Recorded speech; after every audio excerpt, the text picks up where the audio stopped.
পরিবারের সচ্ছলতা ফেরানোর আশায় এক দালালের প্রলোভনে পড়ে মেহেরপুরের গাংনী উপজেলার অন্তত ৩০ জন যুবক হারিয়েছেন প্রায় অর্ধ কোটি টাকা ও নিজেদের পাসপোর্ট।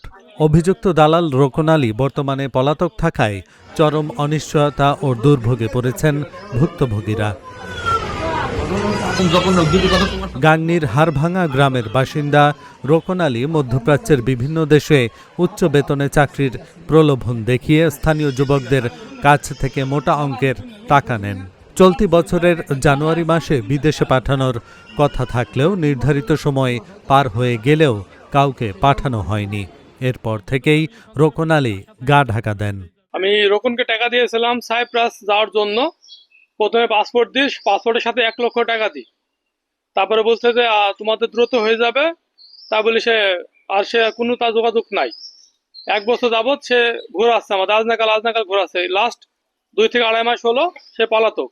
তার কোনো ফোনও যায় না, আর ফোন গেলে ফোন যায় কিন্তু মেসেজ দিই, আমরা ভয়েস দিই, কিন্তু সে ভয়েস দেখে শোনে, তারপর কোনো রিপ্লাই দেয় না। 3 মাসের মাথায় আমি যে বারবার চাপ দিলাম, উনি হঠাৎ করে আমাকে মেডিকেলে নিয়ে গেল ঢাকায়। নিয়ে যাওয়ার পরে উনি আমাকে মেডিকেলে টাকাও দেয় না, বলে যে আমার কাছে টাকা নাই, আপনি টাকা 5,000 হাতে নিয়ে যান, ঢাকায় যাই পরে যখন আপনার ফ্লাইট হবে ওই টাকাটা অ্যাড করে আমি ওটা বাকি টাকাটা কম নেবো, আপনার পকেট থেকে নিয়ে যান। আমরা 3 জন একসাথে গিয়েছিলাম ওখানে। যার পর মেডিকেল হয়ে আসলাম, আসার পরে আর কোনো ডকুমেন্ট দেয় না। পরে চাপ দেওয়ার পর বারবার আমরা এখানে আসি, ওনাকে পাইনি গো। যাই হোক, ফোনের পর ফোন দিয়ে মসজিদে যে আমরা শুক্রবারে দেখি তিনি ধরা পাই কি ওই মহরম মাসের, যাই হোক ওই রোজার টাইমে আমি রোজাই ছিলাম, সেই সময় এসে দেখছি মসজিদে উনি নামাজ পড়ছে। বাড়িতে পাইনি, কিন্তু সকাল আসি, দুপুর আসি, বিকালবেলা আসি, ওনাকে খোঁজ পাইনি। থাকলেও হয়তো ওনার ফ্যামিলি মিথ্যা কথা বলে। জানুয়ারি মাসে 1 তারিখে আমাকে ফ্লাইট দেওয়ার কথা, তারপরে সে উধাও। তারপরে তার বাড়িতে যোগাযোগ করে, তার বোর সাথে যোগাযোগ করে আমি বলি যে দেখেন, ভাইকে তো ফোন দিলে ফোন রিসিভ করে না, বা আমাদের সাথে কারোর সাথে সে যোগাযোগ করে না। কিন্তু সেক্ষেত্রে আমরা তো খুব বিপদের ভিতরে আছি, আমরা একজনকে তাকে টাকা দিয়েছি। এখন যদি সে আমাদের কোনো না করে, তাহলে তো আমরা খুব কষ্টের ভেতরে জীবনযাপন করছি। যাই হোক, এটা একটু সমাধান করেন, ভাইকে বলেন আমাদের সাথে যোগাযোগ করতে। তিনি বলে যে আচ্ছা ঠিক আছে, আমি বলবো।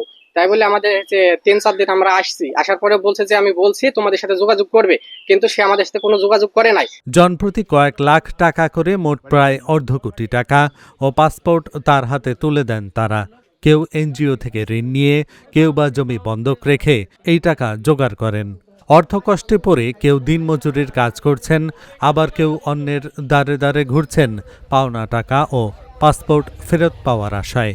ফার্স্ট রোবলের সাথে কথা হয়, ওনাকে আমি বললাম যে মামা বিদেশ যাওয়ার দরকার ছিল, তো বললো যে ঠিক আছে মামা, আমি তো বিদেশ পাঠাই, তো আমার সাথে যাও। ওনাকে ডাকছি বাড়িতে, আমার এক চাষির বাড়িতে। আমার চাষির হচ্ছে সম্পর্ক চাওয়া তো ভাই হয়, একসাথে নিয়ে কথাবার্তা বলা হয়েছে ওখানে। বলার পরে ও বললো যে সমস্যা নেই মামা, বিদেশে এসে তোমার মামা ভাই 2 রকম পাঠিয়ে দেবো একসাথে। আমাকে যখন পাসপোর্ট দিয়ে আমি, তখন আমার সাথে 1 লাখ টাকা নিচ্ছে। 1 লাখ টাকা নেওয়ার পরে ও বললো মামা হয়েছে, যখন বিদেশে যাওয়া হবে তখন হচ্ছে ওয়ার্ক পারমিট আসবে একটা, তখন 2 লাখ টাকা নেবো, আমাকে কথা বলছে। আমি ঠিক আছে নিয়ে আনছি, 2 লাখ টাকা বিদেশ যখন যাওয়া লাগবে তখন তো টাকা দেওয়া লাগবে অবশ্যই। তখন ও আমাকে ওয়ার্ক পারমিট একটা দেখি, আমাকে 2 লাখ টাকা নিছে। সে 2 লাখ টাকা দেওয়ার পরে তার সাথে কিছুদিন কথাবার্তা চলার পরে তারপরে আর চাচার সাথে যোগাযোগ না, সে আর ফোনও ধরে না, তাকে আর খুঁজে পাইনি। ঈদের আগে আমাকে বলতেছে যে তুমি চাকরি ছেড়ে চলে আসো, তোমার সবকিছু হয়ে গেছে। আমি চাকরি ছাড়ি দিচ্ছি ওর কথা মতো। এখন চাকরিতেও আমি যাইতে পারতেছি না। সে আমাকে বিদেশ যাওয়ার কথা বলে সে বিদেশেও পাঠাতে পারেন। পরে আমি ফোন দিচ্ছি, ফোন ধরে না। হোয়াটসঅ্যাপে নক দিই, সে হোয়াটসঅ্যাপে দেখে কিন্তু সিন করে, কিন্তু রিপ্লাই দেয় না। আমরা হাড়াভাঙ্গা রকম একজনকে টাকা দিয়েছি, পাসপোর্ট দিয়েছি। আজ থেকে 1.5 বছর হয়ে গেল। ওকে আসলে প্রতিনিয়ত বাড়িতে আসি, এখন পর্যন্ত একদিন ওকে বাড়ি পাইনি। ফোন দিলে ফোনও রিসিভ করে না, কোনো রিপ্লাইও দেয় না। ওর মা বাপকে জিজ্ঞেস করলে বললো যে ওর সাথে আমাদের যোগাযোগ নাই, কিন্তু সবই ঠিকই যোগাযোগ আছে, কিন্তু ওরা আসলে একদিন মিথ্যে করে। আমার ওই ভাইয়ের ছেলে এই সময় গরু বছর যা বেশি যাই বললো যে আমি 6 মাস কি 7 মাস সময় নেবো, এর ভিতরে আমি আগে যাবো। তাহলে ভালো কথা, গরু বছর বেশি জমিটম বন্ধুক যা কিছু ছিল ওর দিয়েছে টাকা। আর এই ভাই ছেলে আমার সামনে আমি নিজে হাতে কিনে দিয়েছি টাকাটা। তো বললো যে আমি একটু সময় নিছি। এমন তাহলে ভালো কথা, আপনি যদি সময় নিয়ে আর আগে যদি নিতে পারেন তাহলে আর ভালো। কিন্তু সে লোকটা এখন আসার দেখাই করে নাকি, কোথায় যায় বাড়িতে কারো কি পাইছি, তালা মারা থাকে। আর বউটা বলে কোথায় পালিয়ে গেছে নাকি, সবাই পালিয়ে গেছে। 1 জগৎ টাকা বলেন, গরিব মানুষ যে কটা ছিল বেশি কিনে দিয়ে কি অবস্থা। রোকন আলীর মা বলেন, তার ছেলে ও পুত্রবধূ দীর্ঘদিন ধরে বাড়ির বাইরে রয়েছেন। কোথায় আছেন সে বিষয়ে তিনি কিছুই জানেন না, এমনকি পরিবারের সঙ্গে তাদের কোনো যোগাযোগ নেই। ছেলে কোথায়? আপনার ছেলে ছেলে কোন জায়গায় আছে আমি জানি। ছেলেকে আমার সাথে ফোন টোন করে নাকি, যোগাযোগ নাই তো। চলে গেল কেন? চলে গেল কেন এখন কিসের নদী চলে গেল? তোমরা ব্যবসা করতে যাই কোনটা কি হয়েছে না হয়েছে তা আমি তো জানি না। এই জন্য হয়তো চলে দিচ্ছে।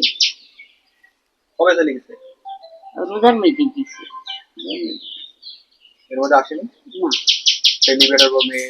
না সে আছে। এখন বউ ছেলে আসে, তাদের কাছে গেলে খোঁজ পাওয়া যাবে, তাছাড়া বাড়িতে কোনো খোঁজ পায়। রাখছে কোথায়? বসে বউ হলো বাপের বাড়ি তো মোহাম্মদপুরে, এখন আসে কোন জায়গায় এখন দিনের বাড়ি দিচ্ছে তার তো বলতে পারি। প্রায় 2 দশক ধরে রোকন আলী প্রবাসে লোক পাঠানোর সঙ্গে জড়িত ছিলেন এবং এলাকায় একজন ভালো মানুষ হিসেবেই পরিচিত ছিলেন। তবে সাম্প্রতিক এ ঘটনায় তারা বিস্মিত। অনেকের ধারণা, কোনো একটি অফিসে টাকা জমা দেওয়ার পর সেখান থেকে সমস্যার সৃষ্টি হওয়ায় তিনি আত্মগোপনে গেছেন। আমি সেই সম্পর্কে ভালো জানি। এ ব্যবসা করে, টাকা মারলে অফিসে মার খায়। এর আগে একবার খাইছে, এর আগে একবার কি দুপুর, তারপরে যা ছিল বেশি কিনে দিয়েছে। এখন বেচা কেনার মতো আর আমি কিছু দেখছি না। এখন বিষয় হয়েছে, যখন দেখছে যে টাকা আমার মাইরে গেছে, এখানে বসে তো এক কথা বারবার কবার মানুষকে বলবে, বলা যায় 1 দিন 2 দিন 3 দিন মিথ্যা কথা বলা যায়। 4 দিনের বেলায় বিবেকে বাদে সে পালিয়ে গেছে ওই জন্য, কিন্তু অরিজিনালি সে তো পালায়নি মানুষ না। কিন্তু এখন ওকে পরিবেশ অনুপাতে ওকে পালাইতে বাধ্য। একবার আইসিতে মহিলা ছিল, মহিলা কথা বলে না চাইছিলাম আমি। হ্যাঁ আমি ভ্যান আলা ধরেন 3 করে লোক নিয়ে আসছি, তারা টেকার জন্য হয়রান হয়ে আসে, ঘরে আসে, মাঝে সাঝে আসে, মানে আইসি তো পায় না, বাড়ির তালা মারা থাকে, ঘুরে যায়, আমাকে ভাড়া দেয়। আমার আইসক্রিম নিয়ে আনছে তেল থেকে 3 লোক, আবার নিয়ে যাবো। ধরেন 2 দিন হয়ে গেল আমার নেশা। লোকটা তো আমরা যত জানি যে ভালো মানুষ, ভালো ছেলেও ভালো, খুবই ভালো ছেলে, আমাদের সাথে ভালো ব্যবহার করে, ব্যবসা করি, খাই, এই আদম ব্যবসা করি। মনে হয় 15-20 বছর হবে ব্যবসা করে। এভাবে তো মানুষ পাঠাই দেখি, কিন্তু এই হঠাৎ করে ও কোন বিপদে পড়ছে আল্লাহ জানে আর ওই জানে, আমরা তো বলতে পারবো না।